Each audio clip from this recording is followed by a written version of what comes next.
हिरन का बच्चा और बारहसिंगा। एक बहुत ही घना जंगल था। उस जंगल में काफी सारे जंगली जानवर रहा करते थे, जिसमें कुछ खूंखार मांस खाने वाले जानवर और घास खाने वाले जानवर भी थे। जंगल में शिकारी कुत्तों का आतंक फैला हुआ था। वो शिकारी कुत्ते जहां कहीं भी कोई भी शिकार उन्हें दिखे, उसे शिकार करके कुछ ही मिनटों में पूरे शिकार को चट कर जाते थे। जंगल के एक जगह पर हिरनी अपने बच्चों को साथ लेकर रहती थी, लेकिन शिकारी कुत्तों का आतंक उसके मन में भी था। हिरनी अपने बच्चों से कहती है, देखो बच्चे, मेरी आंखों से कभी दूर नहीं जाना, वरना कभी भी शिकारी कुत्ते आकर तुम्हें अपना खाना बना लेंगे। ठीक है? ठीक है माँ, हम समझ गए। हम पास ही खेलते रहेंगे, दूर नहीं जाएंगे।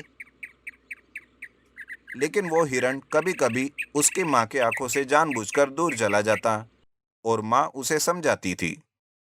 इस तरह रोज वो हिरनी अपने बच्चे को सबक सिखाती थी और घास चरने जाया करती थी। लेकिन इधर शिकारी कुत्ते कोई प्लान कर रहे थे। उसमें एक कुत्ता कहता है, अरे बहुत दिन हो गए हैं, कोई हिरन या बारहसिंगा नहीं खाया, और मुझे तो उनकी खुशबू भी आ रही है। तभी एक दूसरा शिकारी कुत्ता कहता है, हाँ हाँ, चलो चलो, हिरन का नाम सुनते ही मेरे मुंह से लार टपक रही है। चलो जल्दी चलो। ये सोचकर शिकारी कुत्ते हिरण के शिकार पर उसे खोजने जंगल में निकल पड़ते हैं। इधर रोज की तरह एक हिरन का बच्चा तथा एक बूढ़ा सा बारहसिंगा दोनों जंगल में एक साथ चल रहे थे कि तभी अचानक बारहसिंगा को शिकारी कुत्तों का एक झुंड उनसे कुछ ही दूरी पर गुजरते हुए दिखाई देता है। उन्हें देखकर बारहसिंगा तुरंत झाड़ियों के पीछे छिप जाता है, लेकिन हिरन का बच्चा छुपा ही नहीं। ये देखकर बारहसिंगा उसे धीरे से कहता है, अरे हिरन, आओ जल्दी से छुप जाओ, वरना वो शिकारी कुत्ते तुम्हें शिकार करके खा जाएंगे। ये सुनकर हिरन भी आकर बारहसिंगा के पास ही छुप गया और छुपकर उन शिकारी कुत्तों के झुंड को देख रहा था। थोड़ी देर के बाद शिकारी कुत्ते वहां से चले गए तो हिरन के बच्चे ने बहुत ही भोलेपन से उस बारहसिंगा को पूछा, अरे चाचा, आखिर तुम उनसे इतने भयभीत क्यों थे? तुम्हारे पास तो इतने बड़े बड़े सिंग हैं। अगर तुम उनसे लड़ने भी लगे तो तुम्हारे पराजित होने की तो संभावनाएं बहुत ही कम है। और ईश्वर की दया से तुम्हारे सींग भी नुकीले हैं, साथ साथ तुम्हारे पैर भी लंबे हैं। चाहो तो दौड़ में उन्हें पछाड़ सकते हो ना। तुम्हारा शरीर भी कई गुना बड़ा है, फिर भी तुम इतने भयभीत क्यों हो? हिरन की ये बात सुनकर बारहसिंगा ने हिरन के बच्चे को बोला, देखो बच्चे, जो तुम कह रहे हो वो बिल्कुल सच है। मैं भी ऐसा ही सोचता हूँ। मगर सत्य तो ये है कि जब भी कोई जानवर इन शिकारी कुत्तों के चंगुल में फंसा है, वो कभी जीवित नहीं बचा। इन शिकारी कुत्तों ने उन्हें कुछ ही मिनटों में चट कर दिया है। इतने खूंखार होते हैं ये शिकारी कुत्ते। अच्छा अच्छा, इसीलिए मेरी माँ भी मुझे रोज समझाती है, और यही वह भय है जो पीढ़ी दर पीढ़ी चला आ रहा है। हिरन समझ गया था कि पीढ़ियों का पुराना भय हमारी नसों में भर गया है, हमारी प्रतिक्रियाओं में प्रतिबिंबित होता है। यही कारण है कि इन जंगली जानवरों के सामने आते ही हम होशियार हो जाते हैं और अपने बचाव का प्रयत्न करते हैं। नीति: कई बार हम शक्तिशाली होकर भी भयभीत रहते हैं। ऐसा आनुवंशिकता के कारण होता है। चतुर लोमड़ी को सिखाया सबक। कोरबा नाम का एक जंगल होता है। उस जंगल में हर तरह के जानवर रहते हैं। कुछ जानवर बड़े ही खूंखार, तो कुछ जानवर आलसी भी होते हैं, जैसे कि लोमड़ी। लोमड़ी खुद का शिकार करने में बड़ा आलस करता है, इसलिए वो हमेशा दूसरों के शिकार पर नजर रखता है और उन्हें उल्लू बनाकर उनका शिकार लेकर भाग जाता है, और मजे से अकेले वो शिकार चट कर जाता है। एक बार ऐसे ही लोमड़ी को भूख लगती है और वो जंगल में खाना ढूंढता रहता है।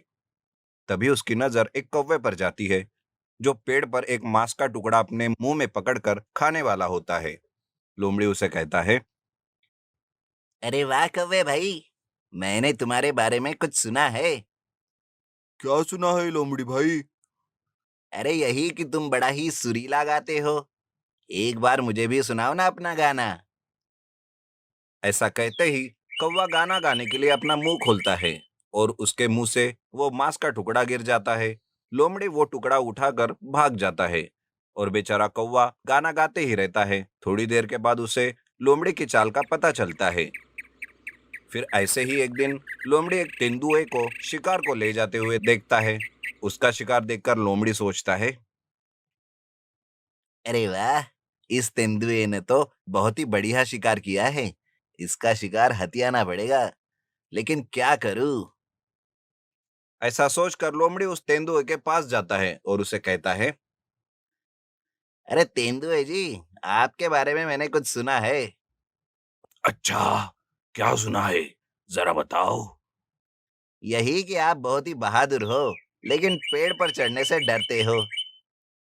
क्या कहा? मैं और डरता हूँ? किसने कहा ऐसा? बताओ तो। चलिए छोड़िए, वो ज्यादा महत्वपूर्ण नहीं है तेंदुए जी। आप मेरे सामने ही चढ़कर दिखाओगे तो मैं मान जाऊंगा कि आप पेड़ पर चढ़ने से डरते नहीं।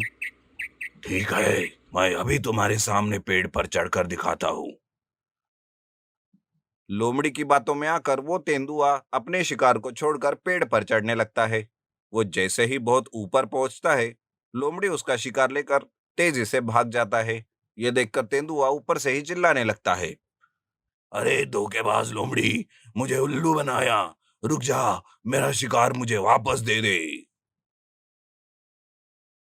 लेकिन लोमड़ी कहाँ रुकने वाला था। वो तेंदुए का शिकार लेकर बहुत दूर भाग जाता है और अकेले ही बैठकर उस शिकार का लुत्फ उठाता है।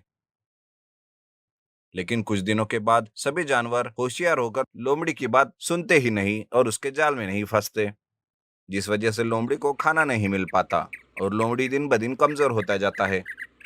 अब उसे कुछ तो करना होगा, वरना वो भूखा मर जाता। ये सोचकर वो एक प्लान करता है और जाकर शेर से मिलकर कहता है, शेर महाराज की जय हो। आप कैसे हो शेर महाराज? अरे लोमड़ी, तेरी इतनी हिम्मत कि तू मेरे सामने आकर बात कर रहा है। महाराज, अब आप ही बताइए। वक्त ही ऐसा है कि क्या करे, कुछ समझ नहीं आ रहा। इसलिए मैं सोच रहा था कि आपको मेरा प्लान बता दूं। अरे तू क्या प्लान बताएगा लोमड़ी?